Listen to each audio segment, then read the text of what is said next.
सास का घूंघट। ये है देविका। देविका पढ़ी लिखी और मॉडर्न लड़की है, लेकिन उसकी शादी ऐसे परिवार में हुई है जो गांव में रहता है। भले ही ये 21वीं सदी है, लेकिन देविका की ससुराल वालों की सोच वो तो 18वीं सदी से आगे बढ़ी ही नहीं। आइए जानते हैं क्या होगा जब शहर की पढ़ी लिखी और मॉडर्न लड़की फंस जाएगी संकीर्ण मानसिकता वाले माहौल में। सागर, ये तुम्हारे गांव में सबने इतने लंबे लंबे घूंघट क्यों कर रखे हैं? और ये सब मुझे इतना घूर घूर कर क्यों देख रहे हैं? अरे यार, तुम भी घूंघट कर लो ना, इसीलिए तो देख रहे हैं सब तुम्हें। कम ऑन सागर, मैं घूंघट नहीं कर सकती। तुम्हें पता है ना मैं कौन हूँ। लेकिन देविका, मेरे पिताजी, चाचा जी, बड़े भैया और जीजा जी ने तुम्हें बिना घूंघट के देख लिया ना तो बहुत गुस्सा होंगे और न जाने कौन कौन से फरमान सुनाएंगे। घर चलो, देखा जाएगा जो होगा। सागर देविका से कई बार कहता है कि वो घूंघट कर ले, लेकिन देविका सागर की नहीं सुनती और अपने ससुराल के दरवाजे पर पहुंच जाती है। जब देविका वहां पहुंचती है तो देखती है कि उसकी सास बिमला, चाची सास कम्मो और जेठानी सुजाता ने लंबा सा घूंघट कर रखा था, पर उनकी ननद वीना ने घूंघट नहीं किया हुआ था। लेकिन हाँ, उसने सर पर सलीकी के साथ दुपट्टा जरूर ओढ़ा हुआ था। सागर अपनी पत्नी को सबसे मिलवा रहा होता है, तभी सागर के पिता जोगिंदर बोलते हैं, सागर, तूने बहू को इस घर के तौर तरीके नहीं समझा। हमारे घर की औरतें बिना घूंघट के किसी पर आए मर्द के सामने नहीं आती और तू इसे ऐसे ही ले आया। पिताजी, मैं समझा दूंगा। वो नई नई शहर से आई है ना, इसलिए उसे पता नहीं है। सागर की बात सुनकर उसके चाचा जी महेंद्र बोलते हैं, ये बात तो तुझे गांव में कदम रखते ही अपनी बीवी को समझानी चाहिए थी। हमारा गांव में बहुत नाम है। तेरी बीवी ऐसे गांव भर में घूमेगी तो क्या इज्जत रह जाएगी हमारी। ये बोलकर जोगिंदर और महेंद्र वहाँ से चले जाते हैं। शाम को घर की सारी औरतें खाने की तैयारी करती हैं। खाना तैयार हो जाता है, लेकिन घर की कोई भी औरत खाना नहीं खाती। बहुत रात हो जाती है, तब देविका कहती है, सासू माँ, खाना बने हुए तो देर हो गई, रात भी बहुत हो गई है, हम लोग खाना क्यों नहीं खा रहे? अरे बहू, ये क्या बोल रही हो? हमारे यहाँ घर की औरतें तब तक खाना नहीं खाती जब तक घर के मर्द खाना ना खा ले। लेकिन इतनी देर हो गई, आप सबको भूख नहीं लग रही क्या? तभी देविका की जेठानी सुजाता कहती है, लग तो रही है, लेकिन यहाँ की यही रीत है, ये निभानी तो पड़ेगी ना। भाभी जी, ये रीत नहीं है, औरतों को प्रताड़ित करने का एक तरीका है। अगर इस घर के आदमी पूरी रात नहीं आए तो पूरी रात खाना नहीं खाओगी क्या? देविका ये बोलकर सीधा सागर के पास जाती है। सागर उसे समझाता है, देविका, यहाँ ऐसा ही होता है, तुम थोड़ा सब्र कर लो, पिताजी और चाचा जी आते ही होंगे, फिर हम सब खाना खाएंगे।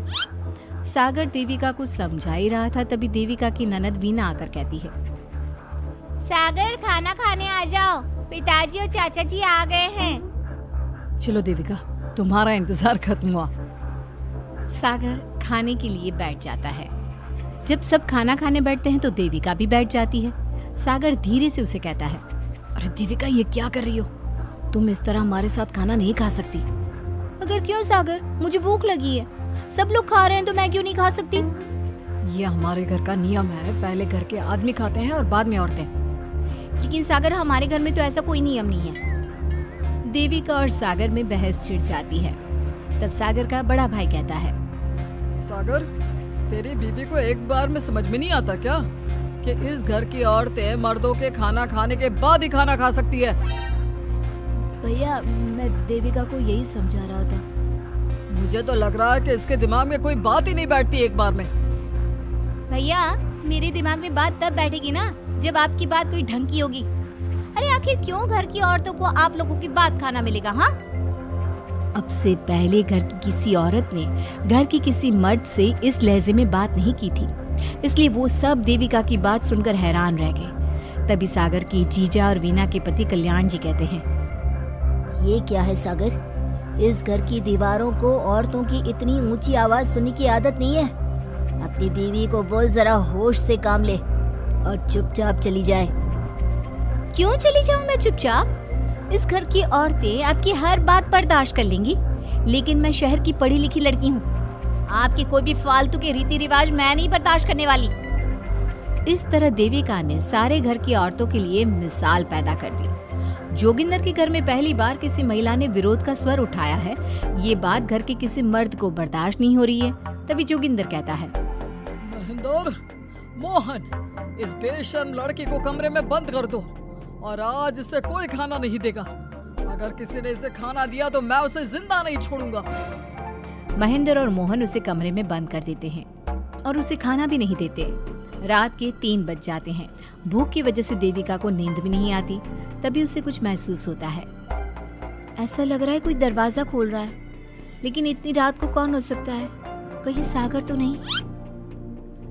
देविका उम्मीद भरी नजरों से दरवाजे की तरफ देखती है, लेकिन दरवाजा खोलने वाला सागर नहीं, बल्कि विमला और कम्मो है। माँ जी, चाची जी, आप दोनों? बहू, ये ले, हम तेरे लिए खाना लाए हैं, खा ले। और ये बात ना तो किसी को बताना मत कि हमने तुझे खाना दिया है, नहीं तो हमारे मर्द मार मार कर हमारा बुरा हाल कर देंगे। माँ जी, आप यहाँ इतना घुट घुट कर क्यों रहती हो? देविका, अब तू भी इस घर की बहू है, तू भी हमारी तरह रहना सीख ले। इस घर के कायदे कानून अपना ले।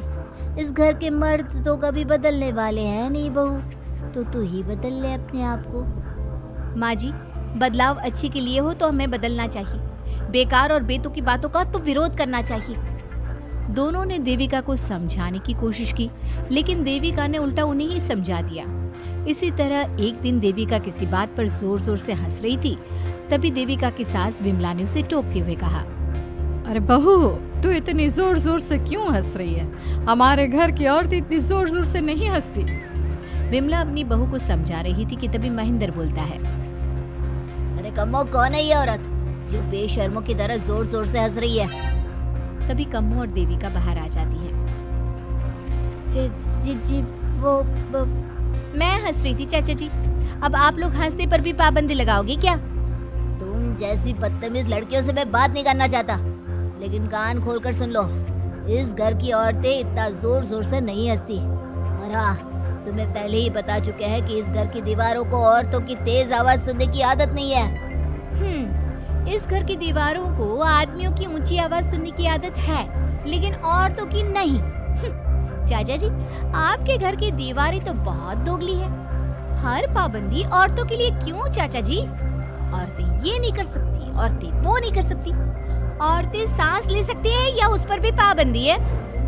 चुप हो जाना बहू, मत बोल और घूंघट कर ले। ये तेरे चाचा ससुर है, थोड़ा तो लिहाज कर। कम्मो के समझाने पर भी देविका चुप नहीं होती। वो महेंद्र से ऐसे ऐसे सवाल पूछती है जिनका जवाब उसके पास होता ही नहीं। महेंद्र गुस्से से सागर को आवाज देता है। महेंद्र की आवाज सुनकर घर के सभी आदमी बाहर आ जाते हैं।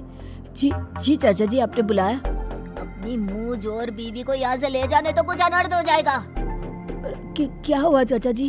तेरी बीवी जिस तरह से मुझसे बात कर रही है, छोटे बड़े की तमीज नहीं है इसे। कम से कम 7 दिन तक ये कमरे से बाहर नहीं निकलनी चाहिए। अगर इसे मैंने कमरे से बाहर देख लिया तो किसी की खैर नहीं, समझे?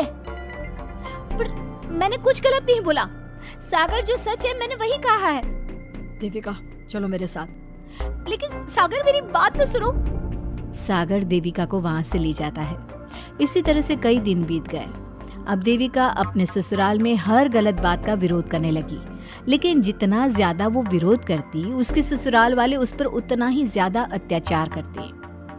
अब देखना यह है कि देविका अपने ससुराल वालों के अत्याचार को यूं ही सहती रहेगी।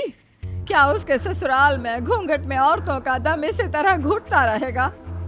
अगर आप इन सवालों के जवाब जानना चाहते हैं ना, तो हमें कमेंट करके जरूर बताइएगा। और हमारी स्टोरी को लाइक, शेयर और चैनल को सब्सक्राइब करना ना भूलें।